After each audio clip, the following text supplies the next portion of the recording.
نبی اکرم صلی اللہ علیہ وسلم نے فرمایا کلکم راع وکلکم مسئول عن رعیتہ، تم میں سے ہر شخص ذمہ دار ہے اور ہر شخص کی ذمہ داری کے تعلق سے اسے پوچھا جائے گا۔ لیکن بہت افسوس کا مقام ہے کہ ہمارے اس معاشرہ میں اب بچوں کی تربیت کے تعلق سے رجحان اٹھتا جا رہا ہے۔ بسم اللہ الرحمن الرحیم، الحمد للہ الاکرم الذی خلق الانسان وکرم وعلمہ من البیان ما لم یعلم۔ قال النبی صلی اللہ علیہ وسلم ما نحل والد ولدا افضل من ادب حسن، او کما قال علیہ الصلاۃ والسلام۔ وقال علیہ الصلاۃ والسلام فی موضع آخر اکرموا اولادکم واحسنوا ادبہم، او کما قال علیہ الصلاۃ والسلام۔ حاضرین جمعہ، میں نے جو عنوان کا انتخاب کیا ہے، اس سے پہلے بھی اس عنوان پہ بیان ہو چکا ہے، اس مرتبہ دوسری شق پہ بیان کرنی ہے۔ میں نے دو حدیثیں آپ لوگوں کے سامنے پیش کی۔ ایک حدیث کا ترجمہ یہ ہے کہ کسی والد نے اپنے بچے کو بہترین ادب اور بہترین تربیت سے اچھی کوئی چیز اسے عنایت نہ کی۔ یہ حدیث پچھلی بار بھی میں نے پیش کیا تھا۔ دوسری حدیث یہ ہے کہ اپنے اولاد کا اکرام کرو اور ان کی تربیت اچھی طریقے سے کرو۔ حاضرین جمعہ، ہر والدین کے لیے اولاد ایک عظیم خدائی تحفہ ہے، ایک امانت ہے، ایک آزمائش ہے، اور مزید یہ کہ بڑھاپے کے لیے سہارا۔ اولاد کی قدر و قیمت کیا ہوتی ہے آپ ان سے پوچھئے جن کے پاس اولاد نہیں ہے۔ جو اولاد کی اس عظیم اور خدائی تحفے سے محروم ہے، اگر اللہ نے آپ کو اور ہمیں اولاد دیا ہے تو پھر اسے نکھارنے کی، اسے سنوارنے کی، اس کے روشن مستقبل کی فکر بھی ہمیں ہی کرنی ہے، اور سب سے بڑی بات یہ ہے کہ اس کے آخرت کی فکر بھی ہمیں ہی کرنی ہے۔ نبی اکرم صلی اللہ علیہ وسلم نے فرمایا کلکم راع وکلکم مسئول عن رعیتہ، تم میں سے ہر شخص ذمہ دار ہے اور ہر شخص کی ذمہ داری کے تعلق سے اسے پوچھا جائے گا۔ لیکن بہت افسوس کا مقام ہے کہ ہمارے اس معاشرہ میں اب بچوں کی تربیت کے تعلق سے رجحان اٹھتا جا رہا ہے۔ اس پہ تفصیلی گفتگو پہلے ہو چکی ہے۔ آج ہم یہ بتانا چاہیں گے کہ بچوں کی تربیت کے تعلق سے سلسلے وار تین ہستیوں یا تین فیکٹرز ہیں جو بچوں کی تربیت میں کام کر سکتے ہیں۔ ایک والدین ہیں، اسکول ہے، معاشرہ ہے۔ اسکول اور معاشرے کے تعلق سے آپ لوگ مجھ سے زیادہ جانتے ہوں گے۔ ہر ایک کے سامنے روز روشن کی طرح آیا ہے کہ اسکول کا جو آج کل نظام چل رہا ہے وہ صرف ایسی چیزوں کی تعلیم دی جاتی ہے جس میں نمبرات زیادہ آئیں، اسکول کا نام ہو اور آپ وقت پہ فیس ادا کرتے رہیں۔ وہاں اخلاقی تعلیم و تربیت، روحانی تعلیم و تربیت کا یا تو نام و نشان نہیں ہے، یا تو کہیں ہے تو برائے نام ہے۔ اور جہاں تک معاشرے کی بات ہے تو معاشرہ تو بچوں کی تربیت کی ذمہ داری لے ہی نہیں رہا، بلکہ سماج اور معاشرہ ایسی چیزیں فراہم کر رہا ہے جس سے نوجوان نسل اور بچے بگڑ جائیں۔ تب بچوں کی تعلیم و تربیت کی ذمہ داری والدین پہ آتی ہے۔ والدین میں بھی والدہ پہ زیادہ آتی ہے۔ والد پہ بھی ذمہ داری ہے لیکن والدہ پہ زیادہ آتی ہے۔ اچھا، والدہ پہ زیادہ کیوں نہ آئے؟ والدہ کے حقوق بھی تو زیادہ ہے عزت و اکرام کے تعلق سے۔ نبی اکرم صلی اللہ علیہ وسلم نے کہا الجنت تحت اقدام الامہات، جنت ماں کے قدموں کے نیچے ہے۔ ایک مرتبہ نبی اکرم صلی اللہ علیہ وسلم کے پاس ایک شخص آیا. یہ حضرت ابو ہریرہ رضی اللہ تعالی عنہ کی روایت ہے. وہ شخص آنے کے بعد نبی اکرم صلی اللہ علیہ وسلم سے کہا من احق الناس بحسن صحابتی, کہ ہمارے حسن سلوک کا سب سے زیادہ حقدار کون ہے؟ قال, رسول اکرم صلی اللہ علیہ وسلم نے کہا امک, تمہاری ماں. ثم قال, پھر اس نے کہا ثم من, پھر کون؟ رسول اکرم صلی اللہ علیہ وسلم نے کہا ثم امک, پھر تمہاری ماں. پھر اس شخص نے کہا ثم من, پھر کون؟ رسول اکرم صلی اللہ علیہ وسلم نے کہا ثم امک, پھر تمہاری ماں. پھر اس شخص نے کہا ثم من, پھر کون؟ پھر رسول اکرم صلی اللہ علیہ وسلم نے کہا ثم ابوک, پھر تمہارے والد. تو والدہ کا درجہ والد کے مقابلے میں 3 گنا بڑا ہوا ہے. تو جس کے اعزازات زیادہ ہوتے ہیں, جس کے درجات زیادہ ہوتے ہیں, جس کے مراتب زیادہ ہوتے ہیں, ان کی ذمہ داریاں بھی زیادہ ہوتی ہیں. اچھا, ماں کی ذمہ داریاں زیادہ کیوں ہیں؟ اس کی ایک وجہ یہ بھی ہے کہ بچے کی پیدائش سے لے کر, بلکہ پیدائش سے پہلے سے بچوں کا تعلق ماں سے جتنا زیادہ ہوتا, والد سے اتنا زیادہ نہیں ہوتا. بچے ایک اچھی خاصی عمر تک ماں سے متعلق ہوتے ہیں. بچے اپنی ماں سے ہر وہ چیز کہہ جاتے ہیں جو والد سے نہیں کہہ پاتے. بچوں کے والدہ سے قریب ہونے کی تمام وجوہات میں سے ایک وجہ یہ بھی ہے کہ والد عام طور پہ کسب معاش کے تعلق سے باہر رہتے ہیں, والدہ گھر میں رہتی ہے, بچوں کا تعلق والدہ سے زیادہ رہتا ہے. اس لیے والدہ کا کردار بچوں کی تربیت میں سب سے زیادہ ہے اور بہت اہم ہے. والدہ کی گود جو ہے یہ بچوں کے لیے سب سے پہلی درسگاہ. اس میں جو چیزیں بچے سیکھتا ہے اور جو چیزیں اس کے ذہن میں نقش ہو جاتی ہے وہ کہیں اور نہیں نقش ہوتی. اس لیے والدہ کی تمام ذمہ داریوں میں سے ایک سب سے بڑی ذمہ داری یہ ہے اور سب سے بڑا کام یہ ہے کہ وہ معاشرے اور انسانیت کے لیے ایک اچھا انسان بنائے کسی اپنے بچے کو. اگر وہ بچہ ایک اچھا انسان بنتا ہے پھر معاشرے اور سماج کے لیے ایک اچھا کردار رہے گا.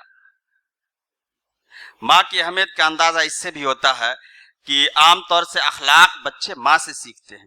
اس لیے ماں کو مہذب, شائستہ, با اخلاق ہونا چاہیے, جھوٹ سے گریز کرنا چاہیے, ہمیشہ سچ بولنا چاہیے, غیبت میں ملوث نہیں ہونا چاہیے, اخلاقی قدروں کی رعایت کرنی چاہیے.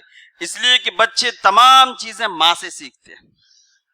ایک چیز اور میں بتاتا چلوں, مسلم معاشرے کی ایک خاص اور خصوصیت یہ ہے کہ مسلم معاشرہ دیگر سماج اور معاشرے سے کچھ حد تک ممتاز ایک وجہ سے ہے کہ چاہے جتنا گیا گزرا معاشرہ ہو, اگر سماج کے ساتھ رہ رہے ہیں تو اس میں دینی پہلو ضرور ہوتا ہے. تو مسلم معاشرہ ایک امتیاز رکھتا ہے دینی پہلو کی وجہ سے. اس لیے والدہ کے لیے دین کے تعلق سے جانکاری بہت ضروری ہے. اگر والدہ دین کے تعلق سے علم نہیں رکھیں گی تو پھر بچوں کی تربیت کیسے کریں گی اور سماج کو اچھا فرد کیسے عنایت کریں گی؟ والدہ کو یہ بھی معلوم ہونا چاہیے کہ ان کا دین مکمل ہے. ان کا اٹھنا, بیٹھنا, سونا, چلنا, پھرنا, لکھنا, پڑھنا, یہ سب کا سب دین کا حصہ ہے اور ان تمام چیزوں کے تعلق سے رب کریم کے دربار میں جواب دہ ہونا ہے. جب ان تمام چیزوں کا احساس والدہ کو ہوگا تبھی اپنے بچوں کی تربیت صحیح وہ کر پائیں گے. بچوں کی تربیت میں والدہ کی محنت تو درکار ہے ہی, لیکن والدہ کی محنت درکار ہونے کے ساتھ ساتھ والدہ کی دعاؤں کا اثر اور عمل دخل بھی بہت زیادہ ہوتا ہے. حضرت امام بخاری رحمۃ اللہ علیہ کو کون نہیں جانتا ہے, ان کے مقام و مرتبہ سے کون نہیں واقف ہے. حضرت امام بخاری بچپن ہی میں تھے کہ یتیم ہو گئے, ابھی چھوٹے ہی تھے کہ یتیم ہو گئے. والدہ نے ارادہ کیا کہ اپنے بچے کو دین کا داعی بنانا ہے, بہترین عالم دین بنانا ہے, اور اس کے لیے دعائیں کرتی تھی. ایسا ہوا کہ حضرت امام بخاری بچپن ہی میں نابینا ہو گئے. نابینا ہونے کے بعد ان کی والدہ کو بہت تشویش ہوا, بہت پریشان ہوئی کہ جو میں سوچے ہوئی تھی اب وہ کیسے ہو پائے گا. میرا بچہ علم دین حاصل کرنے کے لیے دور دور کا سفر کیسے کر پائے گا؟ بہت متفکر ہوئی اور اس تفکرات نے اللہ کے دربار میں ان کو ڈال دیا. کنٹینیو مسلسل کئی سالوں تک بلا تھکے ہوئے حضرت امام بخاری کی والدہ جو ہے اللہ رب العزت کے سامنے اپنے بیٹے کی بینائی کے لیے دعا کرتے رہے. اور ایک وقت ایسا آیا کہ اللہ تعالیٰ نے امام بخاری کی بینائی بحال کر دی. جیسی والدہ کو معلوم ہوا کہ ہمارے صاحبزادے ہمارے بچے کی بینائی واپس آ گئی ہے، فوراً زبان پہ جاری ہو گیا امن یجیب المضطر اذا دعاہ ویکشف السوء ویجعلکم خلفاء الارض الہ مع اللہ. یہ ایک والدہ تھی ہماری والدہ. ابھی جو والدہ ہے کیا ان کو یہ دعائیں یاد ہے، یہ آیتیں یاد ہیں؟ یاد ہونی چاہیے. اس آیت کا مطلب یہ ہے کہ وہ کون ہے جو پریشان حال کی دعا کو سنتا ہے اور مصیبتوں کو دور کرتا ہے. اسی نے تم کو خلیفہ بنایا ہے زمین میں. کیا ایک خدا کے علاوہ کوئی اور ہے؟ اسی طریقے سے امام شافعی رحمۃ اللہ علیہ یہ بھی بچپن میں یتیم ہو گئے. یہ مکے میں پیدا ہوئے تھے، بہت اعلیٰ خاندان کے تھے، یتیم ہو گئے. ان کی والدہ نے بھی یہی سوچا کہ اپنے بچے کو اعلیٰ تعلیم دلوائیں گے. آج کل جب اعلیٰ تعلیم کا لفظ بولا جاتا ہے تو ہمارے ذہنوں میں اور ہمارے معاشرے میں اعلیٰ تعلیم کا مطلب اعلیٰ تعلیم یعنی ڈاکٹر، انجینئر، یہ وہ بنانا. حالانکہ تعلیم ہے. اگر انسان آخرت کمائی کے لیے حاصل کرے تو وہ بھی تعلیم ہے، یہ بھی تعلیم ہے. لیکن وہ والدہ جو تھی حضرت امام شافعی کی والدہ، انہوں نے سوچ لیا کہ رسول اکرم صلی اللہ علیہ وسلم کی احادیث اور اسلامی تعلیمات، اس وقت اسلامی تعلیمات ہی کا دورہ تھا، وہ دلوائیں گے. اور اپنے بیٹے کو مدینے کے لیے رخصت کیا. ان کے پاس کچھ بھی نہیں تھا، صرف 2 پرانی یمنی چادریں تھی. 2 یمنی چادروں کو اپنے بیٹے کو عطا کیا اور روانہ کر دیا. مشقت بھرا سفر تھا. مدینے میں گئے اور مدینے سے میں تعلیم حاصل کرنے کے بعد تقریباً 8 سال کے بعد واپس آئے. جب 8 سال کے بعد واپس آئے تو پورا مکہ ان کے دیدار کے لیے، ان کے استقبال کے لیے امٹ پڑا. ان کی والدہ بھی گئی کہ اپنے صاحبزادے کو 8 سال کے بعد دیکھیں گے. سب لوگ خوش تھے کہ مکے کا ایک فرد مدینے سے تعلیم حاصل کر کے آیا ہے. لیکن ان کی والدہ ناراض تھی. 8 سال کے بعد اپنے بچے کو دیکھ کر کے ناراضگی کا احساس ہونا بچوں کو بھی تشویش لائق ہوئی. حضرت امام شافعی کو والدہ ناراض کیوں ہے؟ ان سے پوچھا تو والدہ نے کہا کہ تم مدینے گئے تھے علم حاصل کرنے کے لیے اور تم لے کر کے کیا آئے ہو؟ یہ خچر ہے، گھوڑے ہیں، اونٹ ہیں، یہ اتنی چیزیں ہیں، یہ کیوں لے کر کے آئے ہو؟ بات دراصل یہ تھی کہ ان کے جو استاذ تھے بہت زیادہ چاہتے تھے، جاتے وقت بہت سارے تحفے تحائف دے دیے تھے. والدہ ناراض ہوئی حضرت امام شافعی کی والدہ اور کہا تمام چیز صدقہ کر دو. والدہ بھی بہت نیک تھی، زاہدہ عابدہ. حضرت امام شافعی نے تمام چیز صدقہ کر دیا، یہاں تک کہ کچھ درہم بچا کر کے رکھ لیا. راستے میں ایک جگہ کچھ ان کے گھوڑے سے کچھ گر گیا، چابک ہو یا کچھ لگام کچھ بھی گر گیا، کسی باندی نے اٹھا کر کے دیا تو ان کو کچھ درہم عنایت کیا. تو ان کی والدہ نے کہا کہ تمہارے پاس اور بھی ہے کیا؟ کہا اور بھی ہیں. کہا وہ سب بھی واپس کرو، توکل اس کا نام نہیں ہے. تو ویسی والدہ ہوا کرتی تھی تو ایسے لوگ پیدا ہوا کرتے تھے. تو والدہ کا کردار بچوں کی تربیت میں بہت زیادہ ہے. وہیں والد کا کردار بھی زیادہ ہے. والد کے تعلق سے تو بات ہو چکی ہے، لیکن ابھی سورہ کہف کی آیت کے ایک ٹکڑے پہ میں بات کروں گا کہ وَكَانَ أَبُوهُمَا صَالِحًا وَأَمَّا الْجِدَارُ فَكَانَ لِغُلَامَيْنِ يَتِيمَيْنِ فِي الْمَدِينَةِ وَكَانَ تَحْتَهُ كَنْزٌ لَهُمَا وَكَانَ أَبُوهُمَا صَالِحًا.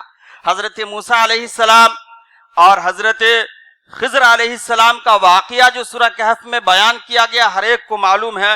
سورہ کہف میں ایک حصہ یہ آتا ہے کہ حضرت خضر علیہ السلام موسیٰ علیہ السلام سے کہتے ہیں کہ چلو اس بستی میں ایک دیوار ہے جو گری جا رہی ہے، اس کو درست کر دے رہے ہیں.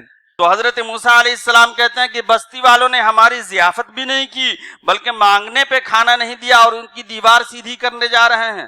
حضرت خضر علیہ السلام خفگی کا اظہار کیے کہ چلو جو میں کہہ رہا ہوں کرو. جا کر کے دونوں نے دیوار سیدھی کیا، ٹھیک کیا. اس کے بعد دیوار سیدھی کرنے کی وجوہات میں سے ایک مین وجہ جو بتاتے ہیں حضرت خضر علیہ السلام وہ یہ کہ دیوار کو اس لیے سیدھی کر دیے ہیں کہ دیوار کے نیچے خزانہ پڑا ہوا تھا اور یہ خزانہ 2 یتیم بچوں کا، اگر دیوار گر جاتی تو خزانہ دوسرے لوگ لے لیتے، اس لیے دیوار صحیح کر دیے ہیں. وَكَانَ أَبُوهُمَا صَالِحًا. اب یہاں پہ اصل مین بات ہے جو مجھے بتانا ہے کہ وَكَانَ أَبُوهُمَا صَالِحًا، اور ان دونوں یتیم بچوں کے والد نیک تھے. آیت کے اس حصے سے صاف ظاہر ہوتا ہے کہ والدین کی نیکی کا اثر بچوں کو زندگی میں بھی ملتا ہے اور مرنے کے بعد بھی ملتا ہے. بلکہ مفسرین نے تو یہاں تک لکھا ہے کہ اس بچے اور وہ جن کا خزانہ تھا، جن کی نیکی کے بارے میں کہا جا رہا ہے، 7 پشتوں کا واسطہ تھا. اگر ایک پشت بھی مان لیتے ہیں ہم اپنی اولاد ہی کے لیے، اگر ہم چاہتے ہیں، سوچتے ہیں کہ ہمارے بچے کی مستقبل صحیح ہو، روشن مستقبل ہو، آخرت بہتر ہو، تو ہمیں نیک بننا چاہیے.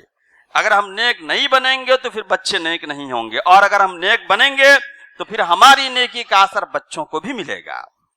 ایک حدیث شریف میں ہے 3 دعوات مستجابات، 3 دعائیں ایسی ہیں جو قبول کی جاتی ہیں، لا شک فیہن، اس میں کوئی شک نہیں ہے.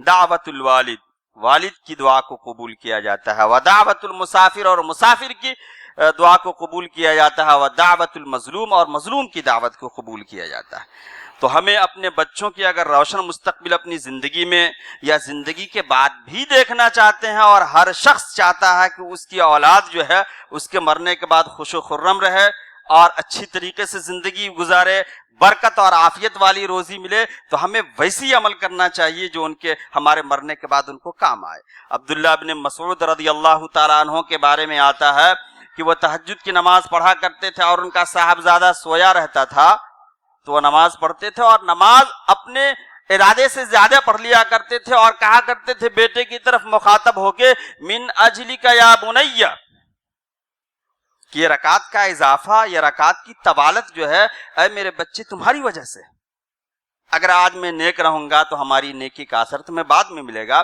اور یہ کہنے کے بعد وہ یہ تلاوت کیا کرتے تھے وَكَانَ أَبُوهُمَا صَالِحًا، کہ وہ دونوں یتیم بچے جو تھے ان کے والد نیک تھے. تو والد کی نیکی کا اثر، والدہ کی نیکی کا اثر بھی بچوں پہ پڑتا ہے. والدہ کی تربیت کا انداز اچھے طریقے سے ہونا چاہیے. بیچ میں والد کی بات آ گئی، پھر والدہ کی بات. ایک اور میں واقعہ بتا دوں، ابھی امام شافعی، امام بخاری تو بہت دور کا واقعہ، ایک عالمیہ ندوی رحمۃ اللہ علیہ جس سے ہر ایک واقف ہے. ان کے ہاں کا ماحول بھی بہت اچھا تھا.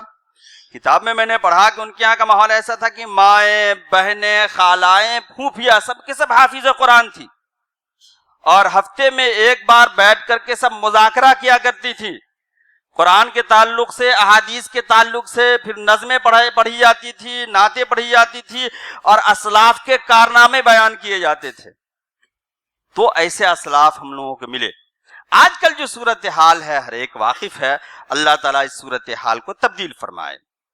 اس کے بعد ایک اور آیت میں اس تعلق سے بیان کروں، الحقنا بہم ذریتہم، کہ بے شک جو ایمان لائے اور ان کی ذریت بھی ایمان لائی تو پھر ان کی ذریت کو ہم ان کے ساتھ ملا دیں گے.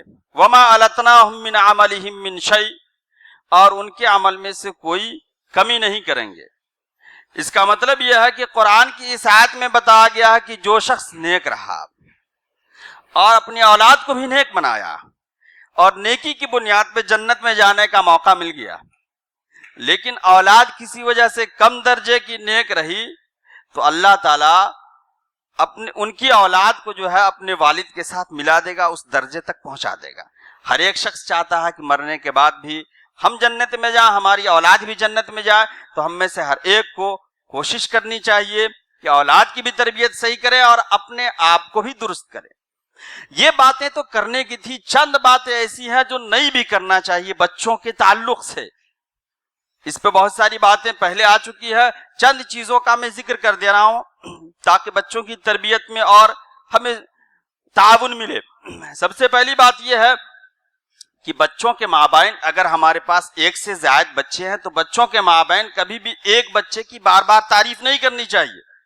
اگر ایک بچے کی بار بار تعریف کرتے ہیں تو پھر اس کے ذہن میں آتا ہے کہ شاید یہی اچھا ہے. جیسے بچوں میں کہہ دیتے ہیں والدین کہ یہ سب سے شریف ہے، سب سے عقل مند ہے، سب سے نیک ہے، تو دوسرا بچہ سوچتا ہے چلو میں تو بے وقیف ہوں، چاہے جتنا اچھا کام کر لوں میں نکما ہوں. اب یہ بات اس کے دل میں بیٹھتی جاتی ہے تو 2 نقصانات اس کے ہیں. یا تو اس کے احساسات میں یہ بیٹھتا جاتا ہے کہ میں بیوقوف ہوں، اور دوسری بات ہے کہ اپنے دوسرے بھائی کے تعلق سے اس کے دل میں نفرت اور حسد پیدا ہونے لگتی ہے۔ اس لیے والدین، خاص طور سے والدہ کو یہ چاہیے کہ اپنے تمام بچوں میں کسی ایک بچے کی بار بار تعریف نہ کریں۔ دوسری بات یہ ہے کہ بچوں میں اگر جھگڑا ہو جائے تو ہمیشہ ایک ہی بچے کو مورد الزام نہیں ٹھہرانا چاہیے، اگرچہ اس کی بھی غلطی ہو پھر بھی بٹھا کر کے صلح صفائی کرا دیں اور جھگڑے اور لڑائی کے نقصانات بتا دیں، پھر دونوں کو ملا دیں۔ کبھی ایسا نہ ہو کہ ایک کو مورد الزام ٹھہرائیں۔ کبھی کبھی والدہ ایسی ہوتی ہیں جو کہہ دیتی ہے ارے تو اس کا دشمن ہے، تمہارے دل میں اس کے تعلق سے عداوت ہے۔ اب جو دوسرا بچہ رہتا ہے وہ دھیرے دھیرے اس کے دل میں یہ بات پروان چڑھتی رہتی ہے، آگے چل کے اس کہتا کہ والدہ ٹھیک کہا کرتی تھی بچپن میں کہ تو اس کا دشمن ہے، صحیح میں یہ دشمن ثابت ہوا۔ چھوٹی چھوٹی بات پہ لڑائی جھگڑے ہونے لگتے ہیں۔ اسی طریقے سے اگر ہم سفر پہ جا رہے ہوں کبھی تو ہمیشہ ایک بچے کو لے کر کے نہیں جانا چاہیے، بلکہ اگر سب کو لے جانا ممکن ہو تو سب کو لے جائے، اور اگر سب کو لے جانا ممکن نہیں ہو تو کبھی ان کو کبھی ان کو کبھی ان کو۔ اسی طریقے سے اگر سفر سے واپس آ رہے ہوں تو ہر ایک کے لیے تحفہ لانا چاہیے۔ اسی طریقے سے خاص طور سے والدہ بچوں کو چپ کرانے کے لیے رات میں کبھی جن سے، بھوت سے، چڑیل سے، ان سب چیزوں سے ڈرا کر کے چپ کراتی ہیں۔ حالانکہ مسلمان کا بچہ نڈر ہوتا ہے، بہادر ہوتا ہے، ان کو چڑیل، بھوت، کالی بلی، کالا کتا، ان کا ڈر دلانے کی کیا ضرورت ہے؟ اگر ماں کے گود ہی سے کالی بلی اور کالے کتے کا ڈر سما جائے گا تو پھر آگے عظیم انسان بننے کا حوصلہ پست ہو جائے گا اور مر جائے گا۔ اس لیے کبھی بھی کالی بلی، کالے کتے، جن، بھوت، چڑیل سے نہیں ڈرانا چاہیے۔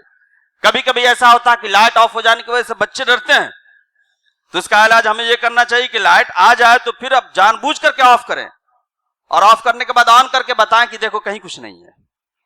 ورنہ مائیں ہوتی ہیں کہ لائٹ آف کر دیا، ادھر جن ہے ادھر بھوت ہے، بچپن ہی میں بزدلی پیدا ہو جائے گی تو عظیم انسان کیسے بن پائے گا کوئی؟ اسی طریقے سے احساس کمتری کا بھی شکار نہیں ہونے دینا چاہیے۔ اگر ہمارا بچہ کسی چیز میں کسی سے کم ہے تو بار بار یہ نہیں کہنا چاہیے کہ دیکھو تمہارا چچا زاد بھائی ایسا ہے، ماموں زاد بھائی ایسا ہے، امتحانات میں اتنے نمبر لائے تم تو کچھ نہیں کر سکے۔ اب اس کے دل میں بات بیٹھ جاتی ہے کہ صحیح کچھ نہیں کر پائیں گے، اور وہ اس کے اندر جو صلاحیت رہتی ہے وہ ختم ہو جاتی ہے۔ اسی طریقے سے احساس برتری بھی نہیں ہونا چاہیے کہ ہم کچھ ہیں۔ احساس جس طریقے سے احساس کمتری انسان کے جذبات کو اور حوصلوں کو پست کر دیتی ہے، اسی طریقے سے احساس برتری بھی انسان کے عزم و حوصلوں کو پست کر دیتی ہے، ختم کر دیتی ہے، اور دوسروں کو کمتر سمجھنے لگتا ہے انسان۔ حضرت علی میاں ندوی رحمۃ اللہ علیہ کا ایک واقعہ یاد آ گیا کہ بچپن میں کسی خادمہ کے بچے سے علی میاں ندوی رحمۃ اللہ علیہ کی انبن ہو گئی اور شاید علی میاں ندوی رحمۃ اللہ نے مار دیا۔ جب والدہ کو معلوم ہوا تو بلایا اور کہا اس سے بدلہ لو، اور معافی منگوایا، اور انہوں نے کہا کہ اگر آج سے تمہاری یہ عادت رہی تو آگے چل کے کیا معاملہ ہو۔ یہ تربیت کا انداز تھا ان لوگوں کا، حضرت علی میاں ندوی رحمۃ اللہ علیہ کی والدہ کا، امام شافعی رحمۃ اللہ علیہ کی والدہ کا، امام بخاری کی والدہ کا۔ ہمیں اللہ سے دعا کرنی چاہیے کہ ہماری والدہ بھی، ہمارے گھر کی خواتین بھی اسی طریقے سے ہوں۔ اسی طریقے سے کبھی کبھی ایسا ہوتا ہے کہ بچوں کے اندر خود اعتمادی نہیں ہوتی ہے۔ آج کل خاص طور سے مائیں ایسا ہے کہ بچوں سے وہ کام بھی نہیں کرواتی ہیں جو کام بچوں کو اس عمر میں کرنا چاہیے۔ اگر آپ ایسا نہیں کرواتے ہیں اور اس کو بھی چائلڈ لیبر سمجھتے ہیں تو پھر آگے چل کے ہوگا کیا کہ خود اعتمادی ختم ہو جاتی ہے۔ بچہ جب ایک خاص عمر کو آ گیا تو اسے اپنا کام کرنے دینا چاہیے تاکہ آگے چل کے خود اعتمادی پیدا ہو۔ ایک جگہ چند بچے کھیل رہے تھے، سب بچے کہہ رہے تھے ہم کس کے ساتھ کھیلیں، ہم کس کے ساتھ کھیلیں، ہم کس کے ساتھ کھیلیں۔ ایک بچہ کہہ رہا تھا میرے ساتھ کون کھیلے گا۔ اس سے اندازہ ہوا کہ اس کی والدہ کی تربیت کیسی ہوگی، یعنی میرے ساتھ کون کھیلے گا، ہم بھی کچھ لیڈر بننے کی صلاحیت رکھتے ہیں۔ اسی طریقے سے ایک اور خرابی یہ ہے کہ بچوں کے تعلق سے ابھی اس دور میں خاص طور سے نئی جنریشن میں یہ ایک چیز، اور خاص طور سے میڈیا، سوشل میڈیا وغیرہ، اس میں ایک چیز بتائی جاتی ہے کہ والدین کو دوست بن کے رہنا چاہیے، والدین کو دوست بن کے رہنا چاہیے۔ اس زمانے میں والد کا کردار نبھا کر کے تربیت نہیں کر سکتا ہے۔ یہ سب فضول کی باتیں ہیں۔ والد دوست بن کے کیوں کر رہے گا؟ دوست میں اور والد میں فرق ہے نا۔ یہ جو آج کل میڈیا پہ اتنے دیکھیے، اس پہ فیس بک پہ کتنا آتا ہے، جیسے والد کا مرتبہ ہوتا ہے، ایک بچوں کا مرتبہ ہوتا ہے۔ بچے بچپن سے بڑے ہو کر کے بڑے ہوتے ہیں تو ہر عمر میں بچے کے ساتھ والد کا رویہ کچھ اور ہوگا، دوست کا رویہ تو ایک جیسا ہوگا۔ دوست اپنے دوست کی ہر بات مانتا ہے تو کیا والد بھی اپنے بچے کی ہر بات مانے گا؟ اس لیے والد کو والد ہی بن کے رہنا چاہیے، دوست بن کر نہیں رہنا چاہیے۔ بخاری شریف کی ایک روایت ہے جس کا میں خلاصہ بتاؤں کہ ایک مرتبہ نبی اکرم صلی اللہ علیہ وسلم کے دربار میں بہت سارے لوگ بیٹھے ہوئے تھے۔ آپ صلی اللہ علیہ وسلم نے پوچھا وہ کون سا درخت ہے جس کا پتا نہیں گرتا اور جو مومن کی طریقے سے ہوتا ہے؟ تو کسی نے کچھ نہیں بتایا، تو رسول اکرم صلی اللہ علیہ وسلم نے بتایا۔ بعد میں عبداللہ بن عمر رضی اللہ تعالی عنہ نے کہا کہ ہمیں معلوم تھا لیکن میں نے کہا نہیں۔ حضرت عمر رضی اللہ تعالی عنہ نے کہا کیوں نہیں کہا؟ کہا کہ میرے دل میں یہ ہوا کہ آپ وہاں موجود ہیں اور حضرت ابو بکر رضی اللہ تعالیٰ عنہ موجود ہیں، تو ان بڑوں کے بیچ میں کیسے زبان کھولوں؟ تو آج کل کے دور میں جو بچوں کو دوست بنائیں گے تو اس کے بڑے مسائل آ رہے ہیں اور وقت نہیں اسے بتانا کہ ان کے نتائج کیا ہوتے ہیں، اس لیے بچوں کو بچے ہی رہنے دیں اور والد بن کر کے رہیں۔ اسی طریقے سے کبھی کبھی ہوتا ہے کہ مائیں بہت ساری چیزیں ایسی بچوں کے سامنے کہہ دیتی ہیں جس کے اثرات خراب ہوتے ہیں، جیسے بچوں کے سامنے اگر والد موجود نہیں تو ارے تمہارے والد تو کم کماتے ہیں، ان کو کئی بار میں نے کہا باہر جانے کے لیے باہر نہیں جاتے ہیں۔ اسی طریقے سے اگر تمہارے والد زیادہ کماتے تو تمہارا اچھے اسکول میں ایڈمیشن کروا دیتی، اور بہت ساری باتیں ایسی مائیں کہہ دیتی ہے جس کی وجہ سے بچوں کے ذہن میں والد کے تعلق سے نفرت اور احساس محرومی پیدا ہو جاتا ہے۔ بچے یہ سوچنے لگتے ہیں ہم غریب باپ کے بچے ہیں، فلاں باپ کے بچے ہوتے تو آج ہم بھی ایسے ہوتے ویسے ہوتے۔ کبھی بھی ماؤں کو اپنے بچوں کے والد کے بارے میں یہ نہیں کہنا چاہیے کہ آمدنی ان کی کم ہے، بلکہ قناعت شعاری سکھانا چاہیے، اور اسی کا نتیجہ ہے کہ بچیوں کے ذہن میں یہ بات بیٹھ جاتی ہے کہ ہماری مائیں اپنے شوہروں کے بارے میں یہ کہتی ہیں آمدنی کے تعلق سے کہ کم آمدنی ہے، فلاں صاحب کے شوہر کو دیکھو کتنے ہوشیار ہیں، آمدنی کے علاوہ اوپر سے اتنی زیادہ آمدنی کر لیتے ہیں۔ اب یہ سب چیز بچیوں کے ذہن میں بیٹھتی ہے اور جب وہ کسی کی دوسری کی بیوی بنتی ہے تو پھر معاملہ یہی آتا ہے اور اس سے بڑے برے نتائج پیدا ہوتے ہیں۔ اس لیے ماؤں کو چاہیے کبھی بھی اپنے بچوں کے سامنے اپنے شوہر کی برائی نہیں کرے۔